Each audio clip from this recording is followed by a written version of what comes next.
লাগোয়া যে জঙ্গল রয়েছে সেই জঙ্গলে আগুন লাগেই বলছি, কারণ এই আগুন লাগানো হয়েছে স্থানীয় মানুষদের দ্বারাই। তো আজকে যেহেতু পরীক্ষা চলছিল আমাদের স্কুলে, মানে প্রথম পর্বের যে ইউনিট টেস্ট সেই পরীক্ষা চলছিল, এবং পরীক্ষা চলাকালীন আমাদের পঞ্চম শ্রেণীর ছাত্র সেই দেখতে পায় ফার্স্ট যে দূরে ধোঁয়া দেখা যাচ্ছে, তার মানে জঙ্গল আগুন লেগেছে।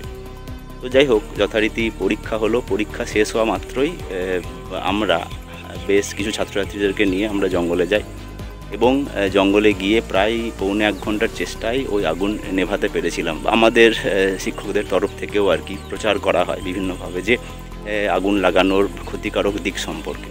তো যাই হোক, তারপর আলটিমেটলি আজকের প্রায় পৌনে 1 ঘন্টার চেষ্টায় আগুন নেভানো হয়।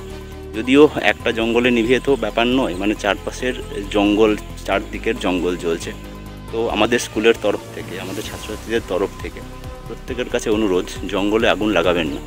কারণ জঙ্গলে আগুন লাগালে যে কি অপরিমেয় ক্ষতি হয়, মানে সেই তালিকা যদি আমি বলি তা আর শেষ করা যাবে না। এই মুহূর্তে আমার মনে হয় যে সবার উপরে মানুষ নয়, সবার উপরে গাছই সত্য।